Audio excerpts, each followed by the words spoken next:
Hey guys, welcome back to Andy's Dinosaur Reviews, and we have a very exciting figure to take a look at today as we have the brand new Sound Slashin Therizinosaurus, and this is an absolutely massive figure from the Mattel Jurassic World toy line, probably one of the biggest that they have out, and much bigger than I was expecting it to be, which is definitely a really fun and very surprising aspect of the figure. As far as the box art, it's your standard when it comes to the Mattel Jurassic World toy line. As always, this early into the toy line, I don't see that we're gonna... Well, apparently it's got something to say, but this early into the toy line, I don't feel like we're going to have any altering to the packaging. It's probably going to continue to stay the same for a little while. But here on the back, you can get a good idea of what the action feature looks like, as well as another figure here in the line, which is the Tyrannosaurus Rex. So let's go ahead and pop this out of the box right now and check it out. And before I even go any further with the review, I can tell you straight away that this is going to be one really fun review because this dinosaur is so unbelievably touchy. Every time I move it, it starts making noises. So I can see after this review is over, I'm probably going to be taking the batteries out immediately to try to stop our Therizinosaurus from consistently making noises over here. But again, the sculpt is fantastic. Definitely one of the nicest sculpts I think I've seen from Mattel, and that's definitely saying something because they have been providing us with amazing sculpts since the beginning of this line. So for this one to be so impressive definitely says a lot about the sculpt, and the paint job as well looks really quite nice. A really beautiful figure overall here on the part of Mattel. I'm really excited actually to get a closer look at this one because, you know, standing here looking at it for the first time out of the packaging from a little bit away I just feel like I really need to get that closer look and check this out, especially looking at some of the feather detail. Like, it looks really nice. So let's go ahead and do that right now. So starting up here at the head sculpt of the Therizinosaurus, you can see a lot of really nice feather detail everywhere on the head sculpt of this figure. The feather detail actually looks really quite beautiful. We have the nostrils sculpted out up there at the tip of the snout. The beak looks really nice, but I would have preferred some alternate tones of color on the beak just to give it a little extra color variation. I feel like with a figure this big and this impressive, that would have definitely been a little bit of a better decision on the part of Mattel, but the detail of the beak looks nice. It just, needed more paint work.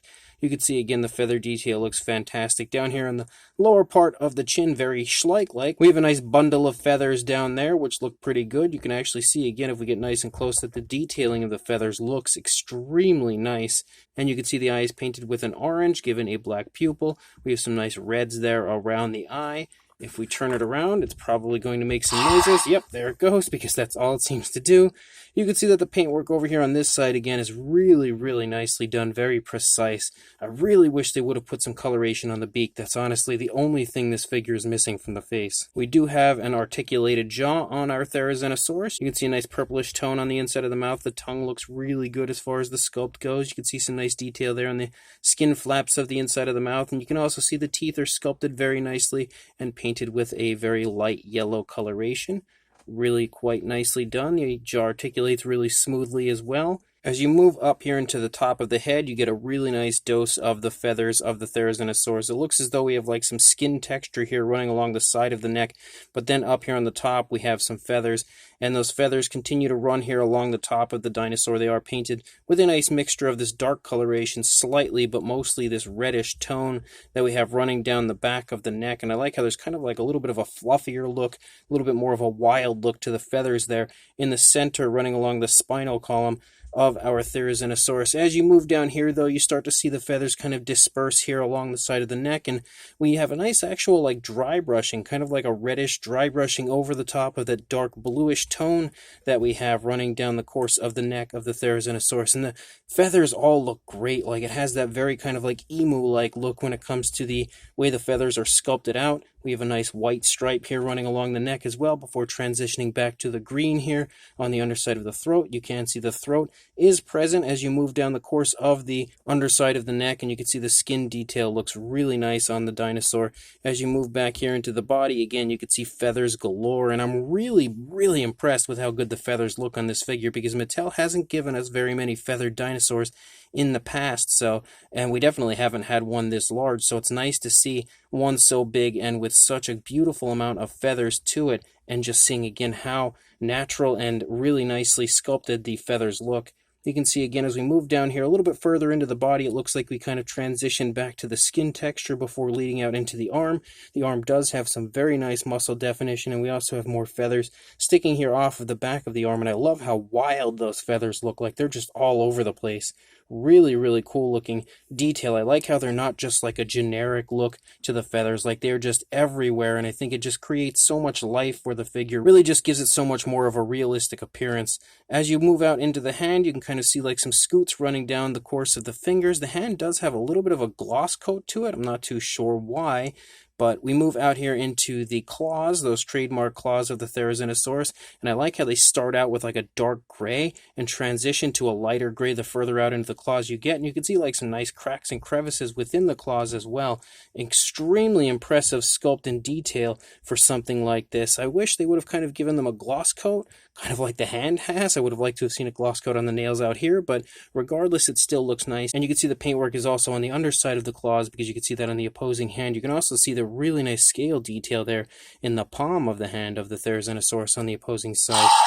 Again, it's making some more noises. As we move back here into the stomach region, more fantastic skin texture throughout. You can see kind of like some brown splotches showing up as well in certain areas, just adding some extra color variation. You can even see some up here. I think that's kind of like that thing that Mattel's been doing lately, where they just add some like random splotches of color to their figures, and it definitely adds a nice lifelike appearance to them. And then as we move back up here to the top of the dinosaur, again, you continue to see that red streak running down the spinal column, but you can also see again a plethora of feathers all over the upper back, all over the hip region and everything of the dinosaur. And again, that really nice reddish dry brushing that they've applied really highlights all of those feathers. Moving down here into the thigh, you can see a ton of feathering here on the front of the thigh, but the rear of the thigh is more of a skin textured type look. You can kind of get an idea of the muscle definition right here, because you can't really see it too much in the feathered areas. And then as you move down a little further, you can see a really big and bulging calf muscle before transitioning back to that greenish tone down here in the feet of the Therizinosaurus, kind of like your typical Mattel theropod-like feet that we have for our Therizinosaurus with the scoots down the toes. You have some really nice detail in the nails. Since we had the nails painted on the hand, I really would have liked to have seen the nails painted on the feet, but unfortunately we do not have any nail paint. It looks like we might have a gloss coat, but no actual nail paint.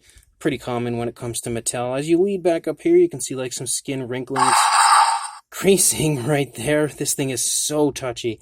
And then as you lead up here, you start to see the feathers get a lot larger as you lead out into the tail of the Therizinosaurus, and look at how good the actual detail is on those feathers. Like, that is phenomenal detail out there on the tail. And you can see some more of those kind of like splotchy browns showing up, but that reddish dry brushing completely disappears once we reach the tail. It would have really looked nice, I think, out here under the tail, so it's sad to see that that's not out here, but the actual detailing, I think, is just so impressive that it's not really that much of a downside. And I can also see like some hints of blues and stuff before moving out here to this really dark blue, so there's definitely some color difference between here and there. If we look here at the underside, you can also see some pretty fine feathers here on the underside before transitioning back again to a skin texture.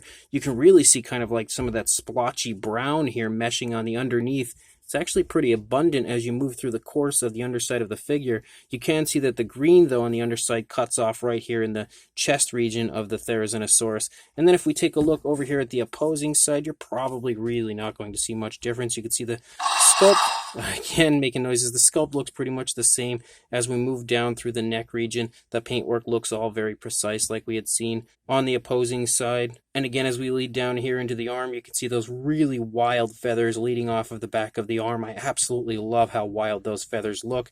And then out here into the hand sculpt, again, that glossy look, the really nicely painted nails. And then leading back up here into the stomach, you can see kind of like some skin creases and stuff up here. Again, some really nice feather detail the further up into the back you get. You've also got the really nice feather detail again in the thigh. The only real difference over here is you can see, again, it's making noises, but you can see the legs are in a slightly different position over here compared to what we had seen on the initial side. Other than that, you're really not going to see much difference anywhere else that I can tell, but I will say the Therizinosaurus is absolutely gorgeous when it comes to the sculpt. Now, if I can get the Jurassic Facts code here out. So we've got the Jurassic logo, of course, on one side, and then we've got the actual code here on the other side to add this to your collection. But a very noisy Therizinosaurus, but as far as the sculpt and paint goes, I absolutely love this figure. As far as the articulation of our Therizinosaurus, of course, again, we see the jaw. We also have articulation right here in the head. So you can kind of turn the head and make it look whichever direction you would like. I know the noise is going to go off. It's just going to happen. You can go up and down as well. You also have the joint here at the bottom of the neck, at the base of the neck, which I knew that was going to happen. Again, you can move it around all over the place. I don't want to do too much until we actually do the action feature. You also have the articulation of the arms, forward and back, and you can see there is the ability to bring the arm out away from the body. And then you have the articulation in the elbows as well. So some really nice articulation there. And we also have the wrist articulation, can swivel as well as move forward and back. It's definitely a little stiff, but I can see the joint is there. You have the articulation in the midsection, which I think we'll see when we activate the action feature. The leg articulation, forward and back, both legs. You also have knee articulation. I'm going to have to say this very loud, but there is knee articulation, which is really exciting to see. I hope they continue to add that in many more dinosaurs. It looks like we also have ankle articulation. Maybe. It's very stiff if we do, but there is a joint there. It looks like we should. And then articulation in the tail, which I think is probably going to activate the action feature, but we also have a button up here on the top, so let's go ahead and press that.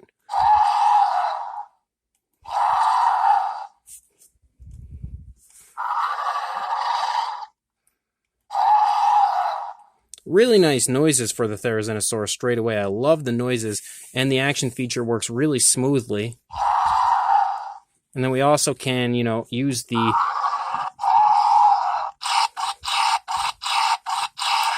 tail to kind of thrash the dinosaur around, attack with its claws right there. You can see that we are basically going side to side. And we have that thrashing noise. Really nice action feature, pretty much exactly what you would want for a Therizinosaurus. As far as a size goes, for a length, and it is a big one, from the beak to the tail, you're looking at about 14.5 inches, maybe even a little over, or about the 37 centimeter area. And then for a height to the top of the head, about the 8.25 inch range, or just shy of 20, I'd say about 20.5 centimeters, closing in on 21. Very large. For a size comparison to show you that, there is Mr. Papo T-Rex, the Attack Pack Colovosaurus, and Robert Muldoon from the Mattel Jurassic World toy line next to our Therizinosaurus, and you can really see that this figure is very impressive in the size department. Like, for instance, next to one of the human figures right there, you can see how small Muldoon is there next to the Therizinosaurus, showing off the massive size of this figure. We also have a Kenner young Tyrannosaurus Rex right there. Not the best angle of it, but there you can see again what the Kenner young Rex looks like next to the Therizinosaurus, way smaller. We have the extreme damage Velociraptor, who's trying to fall over because he's scared to death, I think. Wow, why is that one not standing? That one always stands perfectly. Never had any balance issues. There we go. With that one at all. Again, you can definitely get a good idea of what the size looks like next to the Therizinosaurus. Incredibly small. We've got a Hasbro Ceratosaurus right there next to the Therizinosaurus. Again, absolutely towering over that Ceratosaurus. A Dilophosaurus from Mattel next to the Therizinosaurus, as well as Bumpy, the Roar Attack version. So you've got a basic Roar Attack figure there next to the Therizinosaurus. Again, not even a comparison when it comes to the size. And then we have the Thrash and Devour Tyrannosaurus Rex, the new Rex from Mattel next to the Therizinosaurus. And you can see again, as far as a comparison go, of course the Rex is bigger, but that Therizinosaurus is definitely one really large dinosaur to stand there next to the Rex and still look really impressive in size. So this Sound Slashin Therizinosaurus from Mattel for the Jurassic World Dominion toy line is an absolutely beautiful figure. Definitely one of the best figures to come out in this line. Unquestionably, the sculpt is incredible. When it comes to a feathered dinosaur, I am so blown away by how good the sculpt here is from Mattel. I'm usually pretty darn impressed when it comes to a Mattel sculpt, but they haven't had too many feathered dinosaurs in the past, so I feel like the feather detail is kind of new to them, but I will say the sculptor for Mattel, whoever sculpted this one out, absolutely nailed it when it comes to not only the really nice feather detail, but also adding a lot of life to the model, a lot of life to the sculpt overall when it comes to the liveliness of the feathers and the way that they appear on the figure. Like, it looks really, really realistic. The paint job as well is really quite nice. I guess it looks like what we've seen so far for the Therizinosaurus in the film, but what we have here on this figure definitely looks nice. All of the tones of color look very appealing. All of the transitions back and forth look really good. I love the dry brushing they've applied to the back of the figure. I wish it would have been pretty much through the entire course of the figure, like especially running out onto the tail, but it looks really nice, and there's some really subtle differences in color through the figure, like different variations of like blues that I can see, and also like a splotchy brown. So definitely a lot of really nice color on the figure. We do have painted nails on the hand, which you would expect on a Therizinosaurus. Well, on the hands, there's more than one hand.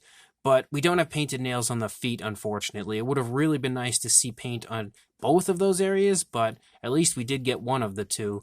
And as far as the actual action feature goes, that works wonderfully, works really nice, pretty much what you would expect from a Therizinosaurus, or at least close. Maybe they'll re-release another Therizinosaurus in the future with some kind of like an arm slashing motion, but you kind of do still have that with this figure by just, using the tail there to kind of slash the arms around. And you also have the nice articulation, which this one actually has a lot of articulation, way more than I expected it to, and way more than your average Mattel figure, which is definitely nice to see, like articulation in the wrists and the knees and stuff. Very, very cool to see that kind of articulation on this figure.